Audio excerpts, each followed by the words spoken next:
Hello everyone, I'm Meteorologist Charlie Ironmonger. Thank you so much for joining me today for your 9 a.m. news and weather update from the First Alert Desk. Now we have news out of Columbia in Tyrrell County, where a man is now behind bars facing charges after a shooting. Keandria Swain is charged with assault with a deadly weapon with intent to kill, inflicting serious injury, possession with intent to sell or deliver marijuana, manufacture, sale, deliver, or possess controlled substance within 1,000 feet of a school, and carrying a concealed weapon. Tyrrell County deputies say the shooting happened around 5:30 p.m. Monday at 2nd and Hicks Street in Columbia. The getaway vehicle was stopped on US 64 while the victim, who is under the age of 18, was taken to ECU Health Chowan with a gunshot wound to the chest. Deputies say the victim's condition is stable. Now, Swain was in the passenger seat while two children were in the vehicle when it was stopped, according to deputies. They say a Glock 19 that had recently been fired was found under the front passenger seat. A 25-year-old Swain was released after posting a $200,000 bond.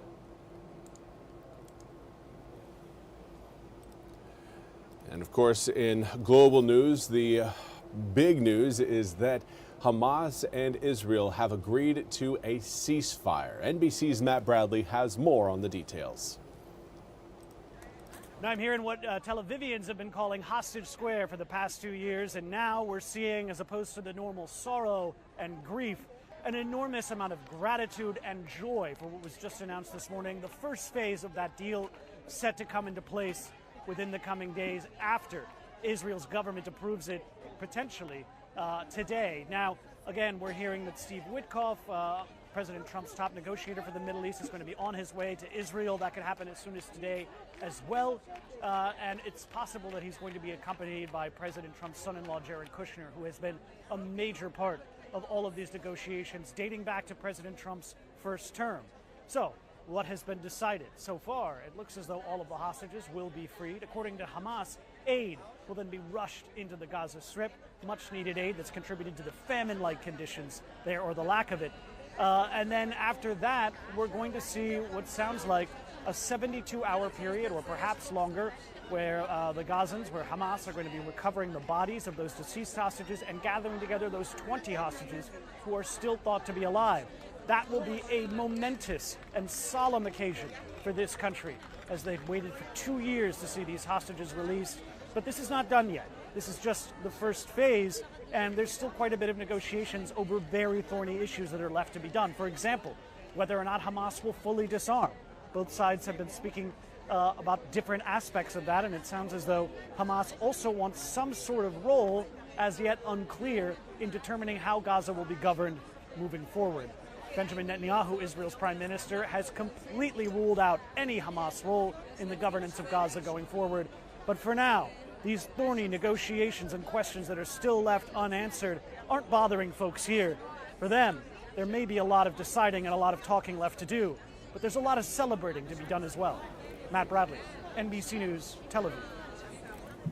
Thank you very much, Matt, for that report. We now turn to your weather forecast, as we've got sunny skies and autumn conditions out there right now. It will be turning rough, though, as we head through Saturday, Sunday, and potentially even Monday, as a nor'easter is going to be developing along our coastline. Right now, if you look out your door, you're probably saying, I don't see a nor'easter.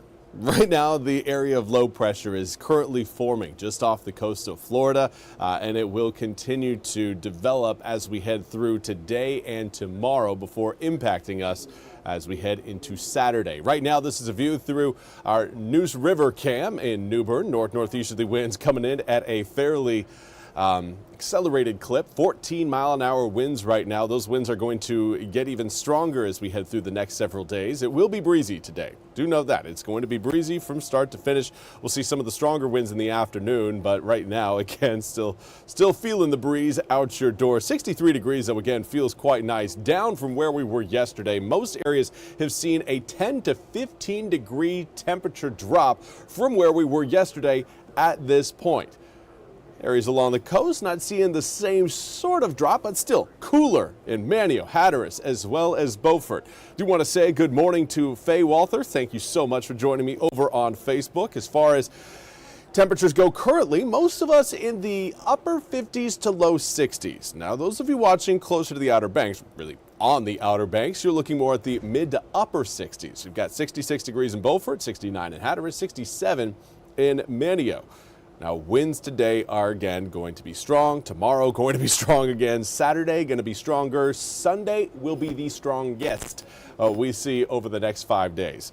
So again, keep that in mind that the winds are here to stay. Right now, wind speeds range between around 7 to 15 miles an hour for many inland areas. But as you get closer to the water, again, you may see some stronger gusts out there. Right now, we've got an 18-mile-an-hour sustained wind in Manteo. But these northeasterly winds bringing down the humidity. Notice that drop. We have seen a massive drop in the amount of moisture in the air. It is feeling like autumn out there. That air is crisp, it's cool, and it feels pretty good when the sun is shining. So through this afternoon, as we see the sun should continue to shine, it is going to be a comfortable day. Do note those winds though. Again, 15-mile-an-hour sustained winds will be possible pretty much throughout the afternoon. I do want to say good morning to Billy George from Emerald Isle, from a coolish Emerald Isle, excuse me there. Again, got to appreciate the conditions. Later on tonight, winds will decrease a little bit, but again, not going to be dropping off too much. Still looking at about a 10-mile-per-hour breeze. Sustained wind. These aren't gusts. These are sustained winds, even as we head towards 8, 9, and 10 p.m. Normally after a cold front, yeah, we're breezy, but then as we head to the overnight hours, we really tend to see a lot of those winds relax. That will not be the case with that system brewing off the coast of Florida. Zooming the picture out, you can see, okay, we've got the cold front off of our coast. We're enjoying the cooler and drier air. But again, that low is going to make its presence felt. You can slowly see it coming together there, and then it's going to gather up all of that moisture, kind of try to organize it, and then move northward towards really the Pamlico Sound and the Outer Banks. I don't think it's fully going to cross over all of eastern North Carolina, but the fact that it is at least going to be rolling over parts of the east means that all of us are going to be in the same boat. We're all looking at windy and wet conditions for this weekend. Now, the farther east you get, the stronger the winds and the heavier those rains are going to be. Let's zoom it in again a little bit closer on that system. And again, you'll see just the rain showers starting to move in Saturday morning. And then they will stick with us throughout the day on Saturday. Saturday is looking like the wettest day of the weekend, whereas Sunday will likely be the windiest day. Saturday brings the rain, but then that low continues to deepen and intensify as it moves over eastern North Carolina. But because it's moving over eastern North Carolina, it kind of limits its access to moisture. So you're not going to see a lot of those rain showers really redevelop. They're going to try to hang on. We will still have spotty rain showers on Sunday, but it'll be a noticeably drier forecast on Sunday, but quite a bit windier. Those winds, again, will accelerate. Most models actually have this low dropping down to a 990 millibar reading. To put that into perspective, right now, Tropical Storm Jerry is sitting at 999 millibar reading. The lower that pressure gets, the stronger the low is, and the faster the winds rotate around that low. So the fact that we could be looking at a non-tropical low pressure system that actually has a lower central pressure reading than the tropical storm moving by the Caribbean, it's, just one of those things that only in eastern North Carolina, you just got to come to expect the unexpected. 65-mile-an-hour sustained winds right now around Tropical Storm Jerry. Gusts up to 75 miles an hour. It's moving west at 20 miles an hour. And again, the official track of this system is encouraging for us, staying off to the east of Bermuda. Even though it will be a Category 1 hurricane, the likelihood of us feeling any sort of impacts from Jerry at this point look lower and lower with each passing update. So love to be able to say that. Unfortunately, though, again, we do have our eyes on what will be a very wet and windy weekend.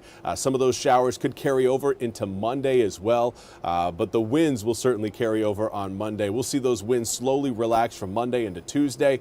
By Wednesday and Thursday of next week, things are looking pretty good. Sunny, mild, and calm. We won't have those same winds Wednesday and Thursday is what we'll experience over the weekend. So again, everything is looking good over the tail end of next week. We just got to get through this nor'easter again that's going to be affecting us starting as early as Friday afternoon. I think we're going to be feeling most of the effects again over both Saturday as well as Sunday. Well, that's all we have time for today's 9 a.m. news and weather update from the First Alert Desk. I want to thank you all so much for joining me. We'll be back with more news and weather coming up at the top of the hour. Until then, hope you all have a wonderful day.